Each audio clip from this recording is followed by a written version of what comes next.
Hey, true believers. Chris Mack coming at you today with X-Force number 6. And I have to say, I remember when I first started reading X-Force when I was a kid, it didn't appeal to me because I didn't really understand because I just come off the animated series. But man, now that I've gotten a little bit older and I've started reading back from 1 through 6, speaking of which we will get 1 through 4 back up eventually. But man, I love what Nikezia and Liefeld were doing with this book and what Peter David was doing with X Factor and what Lobdell was doing with Generation X and all that good stuff. It just reminds me why it was the time to be an X-Men fan. You know what I mean? So this comic was awesome. And then I love how they kind of play on this where it says featuring the cable guides. Because get it? Shatterstar Mojo verse where everything's about TV and entertainment. We'll get into that in a second, but I just love how those little plays like that make it fun. So we open up on this great, just dominating image of Strife talking to Zero, and I just love how he stands there and he is just large and in charge. And also this comic book, the print date, just so everyone knows, January 1992. And Strife's talking about how everyone kind of sees him as a joke. How everyone wants to laugh because he's failed time and time again. And he's just musing. And I love how, it ties into everything that's happened thus far. We have the external Gideon here, who's immortal, Cable, of course, Bishop, and Fitzroy, which I love how Liddell, I think it was Liddell. It was either Liddell or Nikezia. Let me know down in the comments, but I can't remember if it was one of those two that introduced these two characters.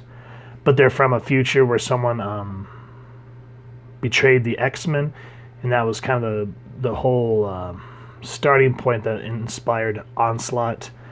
And then, of course, Fabian Cortez of the Acolytes, and then Xavier and Magneto. Now, what I like here is Strife even says Xavier and Magneto. Yin and Yang, order and chaos. Never to learn they could do much more together than apart, if only each would make sacrifice of ego. So many players in the game, all thinking themselves the chessmen in control of the pieces on the board. So that's great. That's some great writing right there. Just really shows, because Strife, we all know now, Strife was a time traveler from the future. And that also, and I'm not sure if this is their first time revealing it. If I'm wrong, let me know down in the comments. But we see here that Strife, of course, is the clone of Cable and was rejected by Apocalypse. And we'll dive into that when we go back over the adventures of Cyclops and Phoenix, as well as the X Factor Endgame event, because that's how all that came to be. Now, this story is called Under the Gun. This is Rob Liefeld doing the plot and the art, Fabian Nicieza doing the script, Ianopoulos doing the letters, Steve Buccoletto doing the colors, Bob Harris was the editor, and Tom DeFalco was editor-in-chief. Now, last issue, we know that this Brotherhood recruited Sauron in a very mean, cruel-spirited way. If you're not sure, check out the last review that we did. And one thing that I miss that has been kind of missing the mark in modern X-Men comics is Nikezia is actually able to take Toad, kind of like a B-list character or even a C-list, and make him terrifying. Because he's the one that's actually, what do you call it, bringing the Brotherhood back together and making them strong, recruiting Pyro, Blob, I can't remember her name off the top of my head, and then of course Sauron. And now what he's trying to do is he's trying to make an alliance with the Morlocks. So he's talking to Mask, and you see the madness. Like, he almost looks like the Joker in a sense, but it's not very often that you can make Toad look menacing, and then just it gives you shivers, And it just, after seeing this, there's so much you could do with the character compared to how he's like the butt of the jokes in like all the future comics. He was, I think, in X-Men Evolutions as well as Wolverine and the X-Men. And it's just like, come on, get a little creative instead of, always making everyone kind of like a joke. You know what I mean? You just got to have to research and how can you expound and make a character better. Now, this character here, Thorn, I think is how you say her name, she's the one that pushes the Morlocks to join the Brotherhood because they want Feral, because they said she escaped, which I did not know that you had a choice of coming or going in the Morlocks. But yeah, that's what kind of builds up this plot point. And then we get into Cable and Domino. And Domino's asking why Cable won't share his secret. And he's like, well, at least with Boom Boom and Sam. And I'll be honest, I don't remember exactly what Cable is keeping from them. I don't know if it's that he's a time traveler or whatever it is, because I'm just now getting reacquainted with the X-Force. So if you guys know, let me know. And then these scenes right here with Sam and Tabitha are hilarious because Tabitha's like, you don't know how to cook. And he's like, I cooked for my whole family back in Kentucky. And then, of course, this team is just now getting together. And I just love how Feral and Boom Boom are just at each other's throats. But it is kind of creepy because Feral here looks sort of more like a goblin. I mean, she looks more normal here, but the eyes, looks like she has a little bit of mush mouth going on and all that stuff. But yeah, I want to see where this is going because Feral just has had enough of her shenanigans. She's like, you do not want me as an enemy.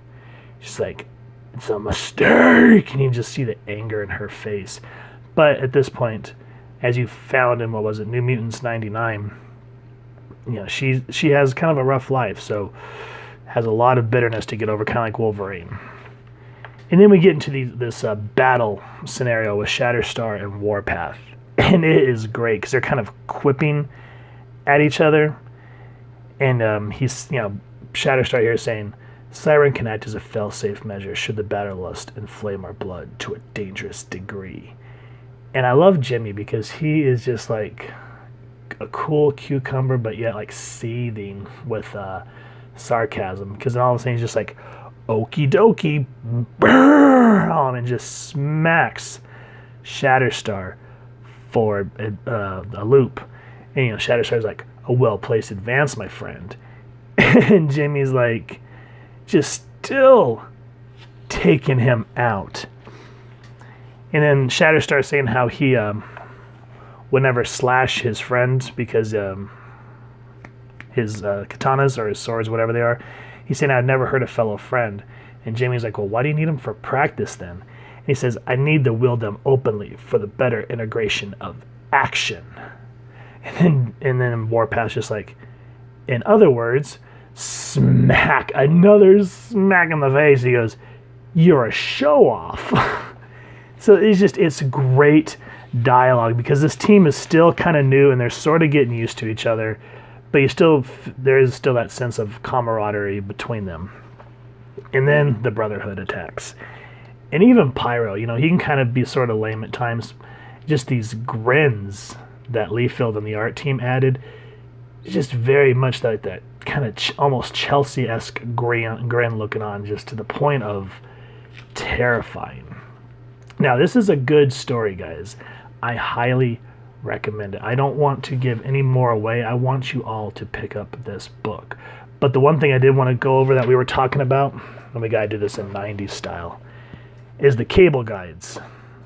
And this is supposed to be Cable's dossier on all his teammates. So we have Domino, which we know at this time was fake Domino because, yeah, we'll go over the real first appearance of Domino sometime in the future. But we got him, got Sam. And if you want to read this, pause it because that's a lot. But yes, like I said, the Domino, Cannonball, and it seems like when you want to turn the page, it doesn't want you to. So you have to kind of shimmy around. And Warpath, and then the last one that they have is a character that is not part of the team yet, so I don't want to spoil that.